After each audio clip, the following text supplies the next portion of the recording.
Kube umzuzu onzima enkantolo enkulu yaseMthunzini ngesikhathi umthandazo echaza kabanzi ngemizuzu yokugcina yengane eyabulawa ngokushaywa ngamalungu omndeni wayo bese beyikhipha amadimoni.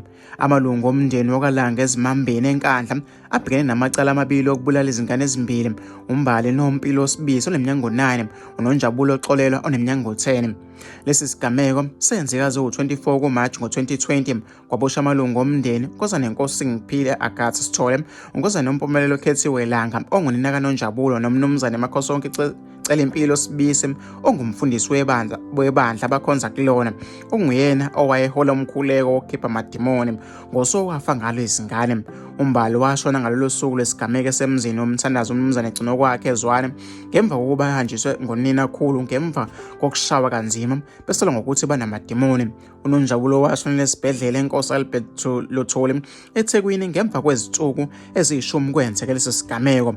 Iphephandaba Ilanga labika izikhawu eziningi ngalolu daba lapho kwavela khona izingane zashawa ngemva kokusola ukuthi zinamadimoni ngamalungu omndeni ngamalungu omndeni nomfundisi. uMbali washawa waze wadlokodlwa ngokuthile esithweni sakhe sangasese. Abasola baboshwa ngo-2020 kusanda kwenzeka isigameko. Icala labo labuye lahoxwa ngenxa yokungahlangani kobufakazi obushoda. Ngonyaka odlule kuphuma incwadi yasenkantolo egunyaza ukuba abasola babuyele enkantolo ngoba ubufakazi basebuhlangene. uZwane ongumthandazo utshela enkantolo ukuthi umufi wafika noninakhulu ongumalumekazi kuyena kuZwane ngabo-6 ekuseni ngosuku okwakwenzeka ngalo isigameko. Uthe ngesikhathi efika nomufi uMbali waqaphela ukuthi wayelimele kanzima, kubonakala ukuthi ubeshawa. Uthi uninakhulu wengane wamtshela ukuthi ufuna-ke ukuhlola ngesimo eyayikusona.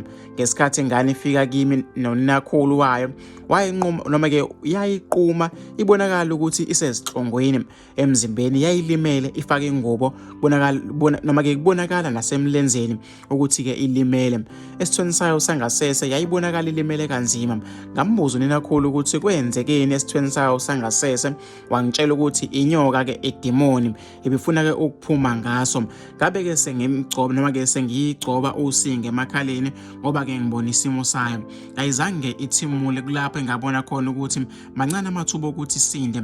Ngabe-ke sengiphuma ngiyotshela indodana yami ukuba ithathe imoto siyiphuthumise esibhedlela, kusho-ke uZwane eqhuba ukuthi-ke esebuyele endlini ayebashiye kuyona wayifica-ke isiquma kancane noma kwakumcacela ukuthi uyaphuma kumphefumulo.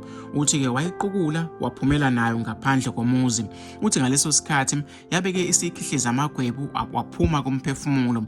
Wayithatha-ke isidumbu nenakhulu bayibuyisela noma-ke wababuyisela-ke kubo, wafonela-ke amaphoyisa.